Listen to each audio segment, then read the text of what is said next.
And welcome back. It's now 9 minutes away from 7 o'clock, and as promised before the break, we're sitting down to speak with Brigadier General David Jones about the BDF in general. Good morning and welcome to the show. Yeah. Good morning, William. Good morning, Malini. And thanks for having me on the show. Well, we had a press conference last week where I expressed some progress in regards to what the BDF has been doing in 2015 and our outlook for 2016, which is this year. Last year, we had tremendous success in what was happening along our border areas.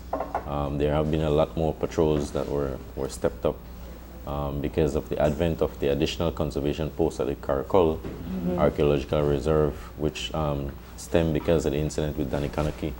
And that also had us establishing another conservation post at Valentin in the Caracol Archaeological Reserve.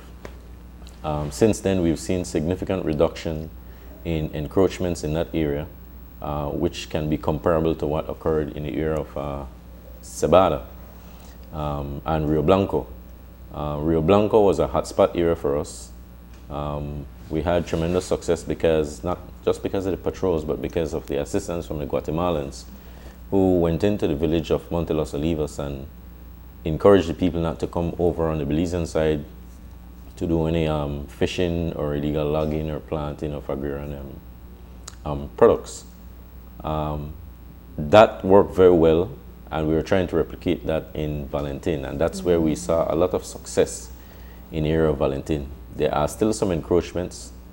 There are actually a few houses, well, dwellings in the area close to Valentin that we're working on to try and ensure, working with our Guatemalan counterparts, that those dwellings are demolished and the people are sent back over to Guatemala. Are they in our side of the territory? Yes, the dwellings we're talking about are inside Belize, probably about 16 meters or so, but as most Belizeans we wouldn't want any, not even an inch of any dwelling from any foreign nation over in our country, so we're working to get those across.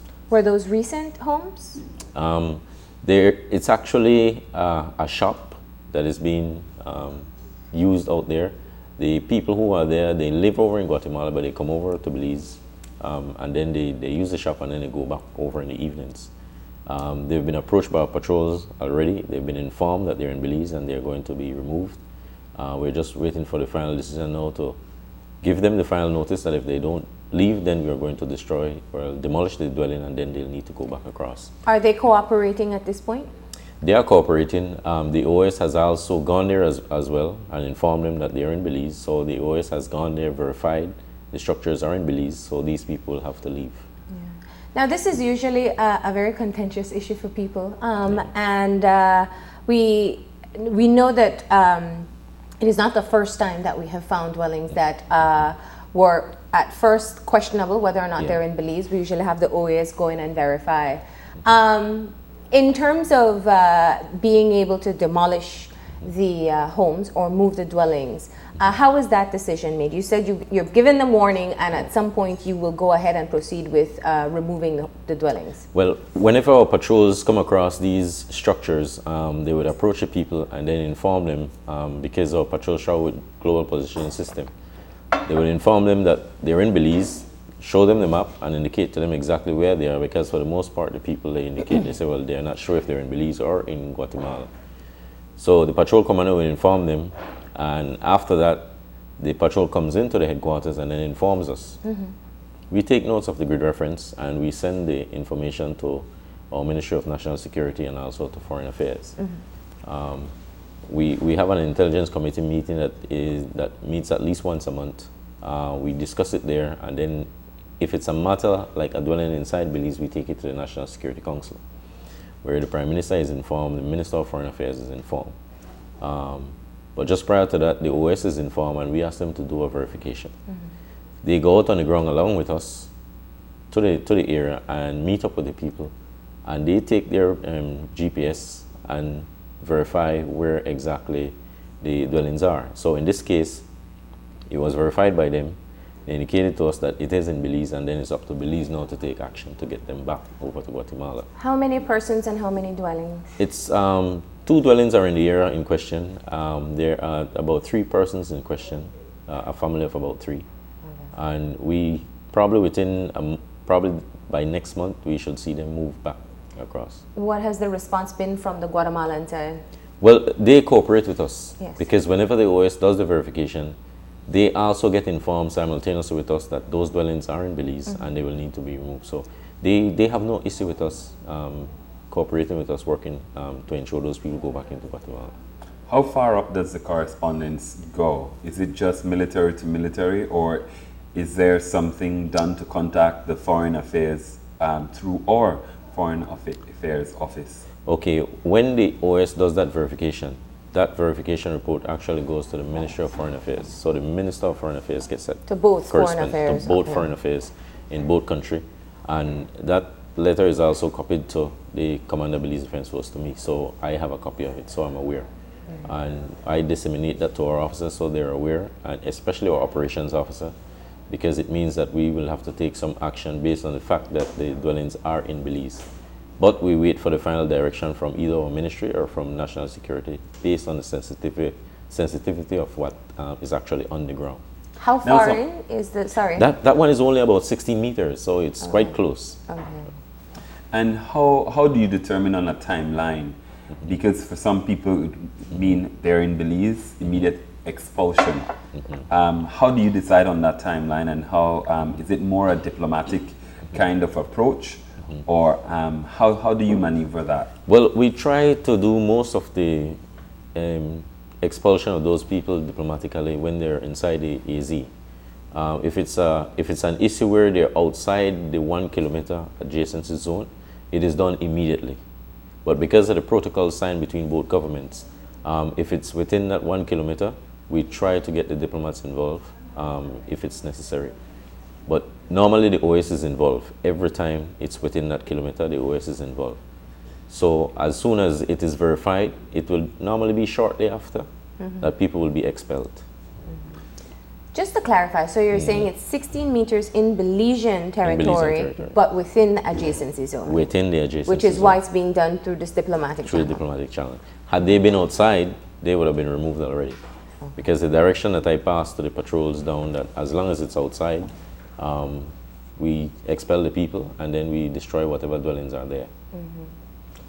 Now, as you mentioned, as we said earlier, this is not the first time this issue has arisen, and I wanted to go back to some of the things you were saying before, because you spoke of, in reflecting in 2015, the successes that you have had. Yes. I just want to understand, how do you qualify what the successes are? Is it the number of incursions, perhaps the number of encounters you have with Guatemalans or persons in these particular areas? How do you measure the success of the programs? The measure of success that we're using is the fact that some of the areas that we had encroachments and some farms, the terrain is growing back. Okay. So because we don't have as much farms as we did before, we view it as a success because the vegetation is growing back. And it's a matter of now of looking at where other vegetations are and try to stop it from happening. We've had more reach in 2015. And we expect even more reach this year, 2016, with the advent of us getting helicopters. Because when we have those agrarian encroachment on the ground, it's difficult to get there. Because what these people do, you go close to the tracks where the BDF would patrol. They would go a distance away from where the conservation posts are. So we would have to be very keen in regards to trying to find out where those tracks are, where those people are using, and then trying to find where the clearings are. It's normally easier by aircraft, but for the most part, the aircraft doesn't pick up everything. It's not like having a helicopter that can hover in the area and have a keen eye on what's happening, because the aircraft will just fly over at a speed and then you'd have to be really sharp to pick them up. Is it normal that if there are incursions that close to the border, that they have this kind of an existence where it's only utilized during daylight hours and then they return home? There are instances where it is used at night, but this is for illegal logging, because what they did in probably 2012, 2013, a lot of was illegal logging, but it was during the day. They have changed their modus operandi to doing it at nights. So what we had to do was to set patrols perhaps early in the morning or late in the evening to try and catch them when they're coming in the nights. So they would go in and do the cutting at night and then take the wood out. But we have changed our modus operandi as well, because we started to counter what they are doing.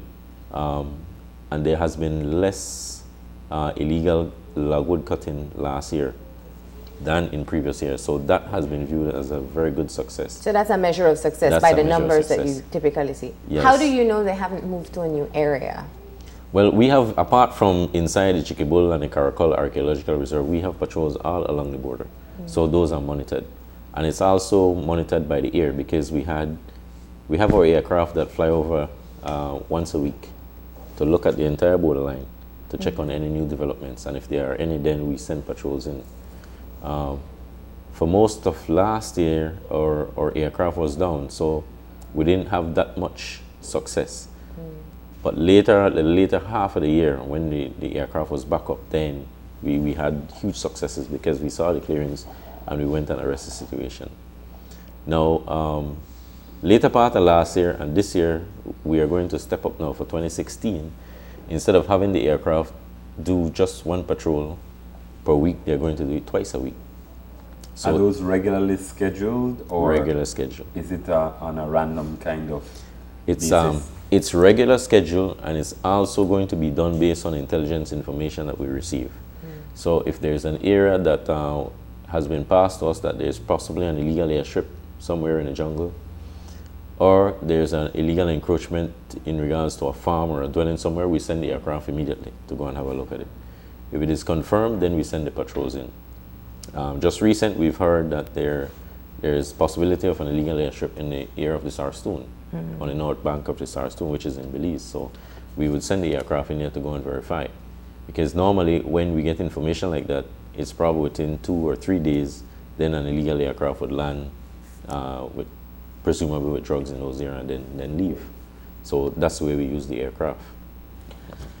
And I just want to go back to something because you're talking about stepping up, and we've had the issue with resources, but also recruitment. Where is the BDF with regards to that? Are you seeing an increase, or is it still on the downward spiral? Well, recruitment is not a problem for the BDF. On an average, whenever we try to get recruits in, it's roughly about 600 people who take the exam and try to get in. Unfortunately, we only normally take in the top 100 out of those 600. So usually about 500 people don't even get a chance to get in. On an annual basis? On an annual basis. And for the last 2 years, we've been doing it twice a year. Okay. So for each intake, we have in excess of 600 people trying to get in. And after training is completed, you would probably have about 150 people that would actually go start the training, and ended up with only about 80. So even though we get in about 150 that goes in, by the end of the 17 weeks, we end up with only 80 soldiers. Because it is a shock for a number of our youths. And recently we found out that most of the people who make it are from the south, the Toledo districts. The members from Belize City and the other districts, we don't get many of them. So probably 50% or sometimes even more of the people who make the training are from the Toledo district. Let me take it back to some of the border patrol issues that we were talking about before, because one of the things we have come to know is that there is a level of hostility that is faced by the BDFs on patrol with some of the Guatemalans that they encounter, and especially it was confirmed by no other than the Prime Minister last year that the Guatemalan military were particularly hostile in the Sarstoon River. What is the update on that situation? When we speak with the Foreign Minister, he paints a picture that they are essentially protecting their portion of the Sarstoon. So let me hear what the situation is now. Okay, the situation is at a point where I think there needs to be more collaboration, foreign affairs to foreign affairs, because the military gets direction from the political leaders. The Guatemalan military has been instructed that they're supposed to maintain their sovereignty in the river, which means that they were informed that the entire river belongs to them, that no part of the river belongs to Belize. We, of course, have a different view. So whenever we go into this Arstoon now, they follow our patrol very closely. And at one point, as was mentioned sometime last year, they even tried to intercept our vessels from not going into this Arstoon. Our soldiers are given orders to continue until they reach all the way to Cadenas, because we have an observation post there. So those incidents can escalate to violence. And if there isn't a protocol established, there's a possibility that violence can erupt between Belizean and Guatemalan security forces. Can, but it hasn't. It can, but it hasn't. Let me ask, as Brigadier General, what are your directions to the BDF on that patrol as to how to respond when they are intercepted or followed or approached by Guatemalan military? Well, the direction that they are given is that they are to complete their mission, despite interception by the Guatemalan military. They were given a task to do, and I give them a task to do. And the thing with soldiers, they follow orders. And that is where clashes can occur in a volatile area if there isn't a diplomatic solution to the issue. So I believe it is urgent that there is more dialogue between our foreign affairs and the Guatemalan foreign affairs, so that there's a clear direction passed to both militaries, that this is what is supposed to happen. We have a protocol established along the western border. We don't have a protocol established in the Sarsoon River. Has that always been the case? That has always been the case, that we've never had a protocol in the Sarsoon River. Because in the past, there hadn't been that hostility towards our patrols like this. When did it start? Well, some years ago, I think from about 2007, I think, when they started to follow the patrols, but then that would have been once or twice a year. When we saw it escalated was when the territorial volunteers went into the area and expressed their rights to sovereignty inside Belize, and that sort of aggravated the Guatemalans. And they found it necessary to inform us of their sovereign right for the control of the entire area of the Sarstoon. And the more visits going there by the territorial volunteers escalated the level of tension to the point where it was military to military. There was a bit of tension there. Dialogue between myself and the commander of the Guatemalan Armed Forces have resulted in a de-escalation of such a tension. Because we're both professionals, we're both cognizant that we get directive from our political leaders, but practically on the ground, we have to be prudent, we have to be sensible and try to stop violence from occurring, because if there is any exchange of gunfire, it will be a big problem between both countries. Belize wouldn't want to go to conflict with Guatemala, and I don't believe it is good for the region to have Belize and Guatemala go to conflict. It should be solved by diplomatic means, and I think that's the best way. Now, I just wanted to ask about the documentation process. Do you have, is it a matter that every time your patrols go into the Sarstoon, they're followed by Guatemalan military? Do they report this back, and is this information submitted to the Ministry of Foreign Affairs and the OAS? Yes, it is. Since the territorial volunteers started going into the area of the Sarstoon, it is every time now they follow the patrols. That wasn't happening previous to. Well, when I took over in 2013, it wasn't occurring, but it started happening late 2014, and in particular 2015, it started to happen. But every time our patrols go in there, it is documented, and it is reported, and we send it up to our Ministry of National Security, and subsequently it goes to Ministry of Foreign Affairs. If there is any attempt of interception between Guatemalan vessels and the Belizean vessels, those are reported immediately to our Minister of National Security. How strategic is the forward operating base and its placement? The one at the Sarstoon? Yeah. The one at the Sarstoon is very strategic for us, because there are a lot of illegal activities that occur there. We have intelligence information in regards to transnational organized crime and drugs that passes through there. we have information that drugs is passing, well, coming through from Honduras and then goes into the Sarstún River, then into Guatemala, and also into Mexico, and then to the U.S. We also believe there's human smuggling going through there, and there's illegal weapons trafficking going through there. And locally, prior to the mouth of the Sarstún, on the Belizean side, we're aware there's illegal fishing occurring. And it's at a degree where we believe it's excessive. Mm-hmm. So it is a point where we will have eyes on what's coming in from the sea, goes into the river, and we would better have control of what's happening there. And also there are illegal activities that happens along the Sarstún River on the north bank, but on the Belizean side, where there's where in the past we've had clandestine drug planes landing in the jungle, and we've had illegal logging, and illegal encroachment and agrarian planting inside Belize along the Sarstún. And illegal fishing. And illegal fishing. And the only way to get in there is by using the Sarstún River. Now, what is your level of concern given the new way of operation by the Guatemalan military in the Sarstún, that when the completion of the forward operating base is done and the patrols are stationed there and moving on a more regular base, that we won't see conflict arise in that area between both militaries? For me, it's a big concern. My concern is that soldiers having contact with each other who are given missions to accomplish their mission, and it's conflicting with the other. Something's got to give.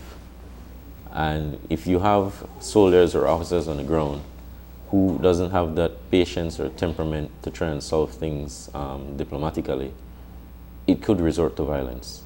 And that is my big concern. And to address that concern, I believe there's a need for dialogue, and it should happen foreign affairs to foreign affairs. As you've pointed out, the military takes their orders from the governments, yes, the political leaders. You have communicated these concerns, I would imagine, to our political leaders. What is the response or plan of action to be able to deal with the situation? Well, the Minister of Foreign Affairs and the government at large has plans to have this dialogue with the Guatemalan Foreign Affairs and the government. The new president in Guatemala has just recently taken office, and I suspect as soon as possible we are going to have that dialogue. It is planned to have a dialogue with them, perhaps in a neutral country, to sit down and discuss having a protocol established for the area of the Sarstún, because that's the main volatile area along the border at the moment, and it's the main area of concern for the Belize Defense Force as we speak at this moment. So, because we have very limited time, I want to move on to some other issues at this point in time. One is looking at one of the things you pointed out earlier, which is you've acquired 2 helicopters. Yes. Talk about the impact that these 2 helicopters will have in the work of the force. Okay, 2 helicopters for the BDF is a big game changer, in that we're going to have this larger level of flexibility and efficiency. In areas where we've had illegal encroachments that we're not able to reach within 2 or 3 days, we can do it within an hour and a half with the helicopters. We normally depend on the U.S. forces twice a year for the use of their helicopters to come in and do anti-drug operations in Belize. Now we won't be so much dependent on them anymore because we will have our own helicopters. We have pilots who are already trained to fly the Bell 407 that was acquired. So apart from the 2 we're getting from Taiwan, we already have a Bell 407 that will be in use. We'll be able to do search and destroy operation very decisively, very quickly, and it also improves the fact that we're going to get more military forces in Belize to do jungle training in Belize, because we intend to expand our jungle warfare instructor course to have more foreigners in Belize do training. Currently, we have CARICOM nationals, we have the British... We have British forces, yeah. And now the U.S. Army is showing a greater interest to come and do jungle training in Belize. The Germans are showing interest. We have the Dutch and the Norwegians coming regularly now, twice a year, to Belize to do jungle training.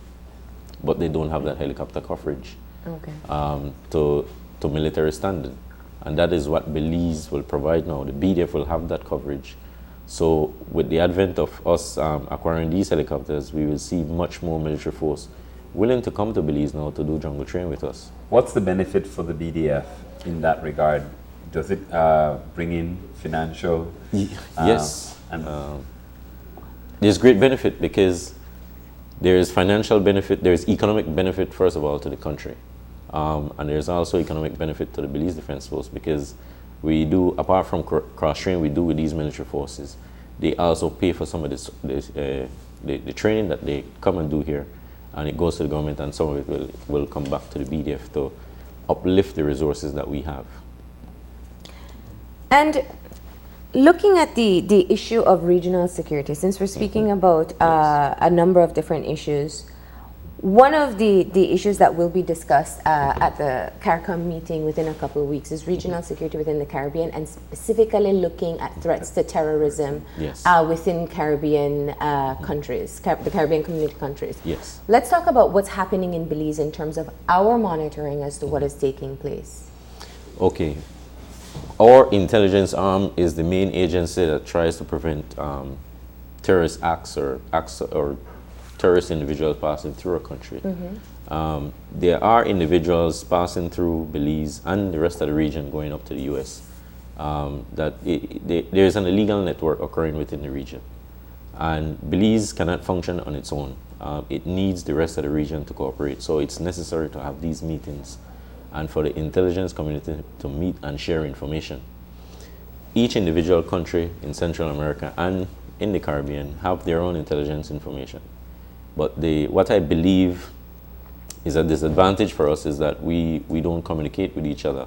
We don't have that network like the criminals have a network. The best way to defeat a network is with another network. And I believe that is the direction that CARICOM is going and where the region needs to go. Because we're aware that there are points in Belize and in Mexico and Guatemala and of course Honduras where people of questionable character, perhaps with terrorist intent, is probably passing through our borders. And we need to work as a community to stop it. So when Honduras or El Salvador or Guatemala is aware that someone is passing through, it's necessary for them to pass information to us and work with us to ensure that we try to stop these things that have regional impact on all the countries here. And anti-narcotics, where are we with that in regard to that? Okay, it's the same. Apart from the questionable people of questionable character passing through, it's the same with the drugs passing through. We have a working relationship with our U.S. partner in particular, where we get feeds from Miami in regards to illegal air traffic that is coming from South America all the way through Central and also passing through Belize. So we have a level of communication that is working at the moment. We get illegal air trucks sometimes at least once a month that would be coming either from Colombia or Venezuela, come through Central America and then threaten Belize's airspace. Some of these aircraft do land, and when they do land, they take off because they only need about 15 or 20 minutes on the ground. It's difficult for us to know exactly where they're going to land because unfortunately there's a number of, apart from clandestine airstrips, we believe that there are some legal airstrips that are also used, where they would land on these airstrips, spend their 20 minutes or so, and then they leave. There's need for greater cooperation. That with the plane found at the municipal. Of course, that's a typical example, and then the one at Blue Creek that landed as well. Sometimes, just like what they did with that aircraft, they burned it because the value inside the cargo is probably 4 or 5 times more valuable than the aircraft. They land on these airstrips, and if there's an issue with fuel, they just burn the aircraft where it is to try and get rid of the evidence, and then they leave. And that happened, the one at Blue Creek, that's the second, it happened the previous year in the same area. So those things continue to happen. And we didn't have that, that response capability, and we don't have the type of radar within Belize that would more accurately pinpoint where these aircraft are coming in from. Now, taking it, just to go back to, before we move on from the security issue, in Trinidad we saw that they have that ISIS has been able to recruit persons from Trinidad to be able to continue their mission. Yes. One of the things we know globally is that the reach of these these extremist groups Yes. are done through online communication. Yes. What is the effectiveness of our monitoring of online communication, especially when it comes to extremist groups like ISIS? Yeah. Well, our intelligence monitor these things, but fortunately for Belize, we haven't seen what is happening in Trinidad actually happening here in Belize. It was about over a year and a half ago or so, we encountered someone in Punta Gorda that actually had an ISIS flag flying in the Toledo district. That situation was quickly arrested, and the police normally takes the lead in such activity. But we haven't seen the level of recruitment occurring in Belize as what has happened in Trinidad, and we hope that it doesn't reach that level, because it is not something that we would like to see Belize go in that sort of direction. Do you monitor online activity when it comes to that? Yes, we do monitor it. I had one final question with regards to, you were talking about some of the strategies and the illegal landings. Yes. How do we manage, especially given the fact that most of them seem to come under the cover of night, and we don't have air traffic, radars, etc., operating at night? Yeah. Well, this is where we would have to rely on intelligence information. At JLF South in Miami, they have monitors that can monitor the aircraft that from the time it leaves South America, and they have information on it all the way through until it reaches Belize. What we need to do in regards to having a better strategy is to have locations in the areas that can respond quickly. And that is why we want to set up the base in the area of Consejo, because we don't have a base there. And we also want to have a base set up in Blue Creek, which is one of the areas where those aircraft have been landing. Now, those are two of the three areas that we want to see established this year. One at Consejo in the Corozal district, and one in Blue Creek. Because the one in Blue Creek would be able to monitor the illegal activities that is coming through from Mexico, which is also an area that we suspect a lot of immigrants and illegal human smuggling is occurring, and illegal aircraft landing. Now, with us having our bases there, we'll have a better response time to react to what's passing through the rivers, and also what is landing in the country, because apart from aircraft coming in from South America, we also have aircraft coming from Mexico and Guatemala that comes into Belize. They only take short hops. So they would come in for about 20 minutes or so, and then they go right back across into either Mexico or Guatemala. And we haven't had any way of responding adequately to it. So having our bases strategically positioned, we'll be able to have that information, because we monitor these aircraft. We see the aircraft when they come in, but we don't have the response time to actually be in the area. Now, having these bases established there, as soon as we see these aircraft coming in, we can inform the patrols ahead of time, probably an hour ahead, to go and place themselves in points that we expect that they're going to land based on the track that they're coming. So we should have better response and adequate interception of these things in the future. All right. So looking ahead to 2016, we hear you talking about the bases that you hope to establish. Yes. We know that the expectation is that the Hunting Key Forward operating base should be completed. Well, that's for the Coast Guard. Coast Guard. Coast Guard. And looking at what else you would like to, what you expect to see in terms of priorities for 2016. Let's talk about that. Okay, for 2016, top list on the priority is our strategic defense review. Okay. That is being done with our Canadian counterparts. That is going to charter the future for the BDF based on a political directive from our government. So we're looking down keenly and intelligently on what they expect from the Belize Defense Force. And that having a strategy means you need to discuss the ends, the ways, the means. The ends, what do you want to achieve? The means, what are you going to use to get it done? So what sort of resources you see the BDF getting based on what tasking you're going to give them, and how the BDF is going to execute those tasks. That should be at a minimum a 5-year plan. So we have a team flying to Canada next month to work on the strategic defense review. There has been 3 portions of it. The first portion is completed. We're going to start and try and complete the second portion next month in Canada, where a team will go to Canada, and then a team from Canada will come back to Belize, finalize the second portion, and then if the government approves the second portion, then we do the final bit, which also includes the budgeting for what they expect us to achieve. So if the BDF is expected to increase in size based on government directive, it is going to come out of that strategic defense review. And what's going to come out of that review is also the type of equipment and resources that we're going to get, and most importantly, a budget to make sure it works. And after that, that's the charter for the force as to where they're going. Apart from that, this year we intend to expand the jungle warfare instructor school to have a greater number of foreign visitors coming to Belize, which also will generate revenue for the country and for the BDF. Resources, acquiring of more vehicles, because we're lacking in vehicles. The vehicles that we have for the most part are pretty old and they need to be replaced.